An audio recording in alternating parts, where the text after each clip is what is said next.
আমাদেরকে কোর্টে যখন তুলতো, আমাকে কোর্টে তুলবার সময় আমাদের চরম আপত্তির মুখেও একটা হেলমেট পরাতো, বুলেট প্রুফ জ্যাকেট পরাতো, আর এইভাবে জ্যাকেট পরায় হেলমেট পরায় হাতের মধ্যে হ্যান্ডকাপ লাগায় মিডিয়ার সামনে আমাদেরকে তুলে ধরতো।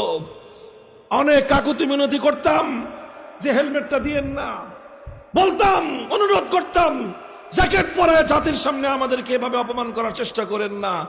পুলিশরা অনেক সময় চোখের পানি ছেড়ে দিয়ে বলতো যে হুজুর কিছুই করার নাই, উপরের অর্ডার, উপরের অর্ডার।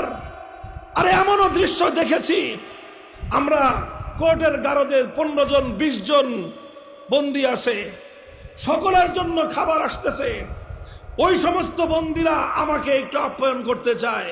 পুলিশরা বলতো যে সবাই রে খাওয়ান, কিন্তু হুজুরদের খাবার দিতে পারবেন না। কেন? সিসিটিভিতে দেখতেছে, যদি ওনাকে কেউ খাবার দিচ্ছেন দেখা যায় আমাদের একটারও চাকরি থাকবে না। এইভাবে দিনের পর দিন, এইভাবে 3টা বছর এক একটা করে দিন কেটেছে। এক একটা দিন মনে হয়েছিল হাসরের মাঠের দিনের মতো। আমরা এগুলো সহ্য করেছি, আলহামদুলিল্লাহ, আলহামদুলিল্লাহ সহ্য করেছি।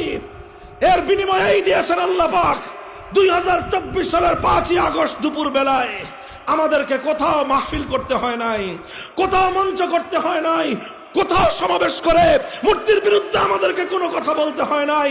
আমাদের সেই 4 বছর আগের কথাগুলো আল্লাহ পাক টেকনাফ থেকে তেতুলিয়া প্রত্যেকটা ইমানদারের হৃদয়ের মধ্যে ঝংকার তুলে দিয়েছেন।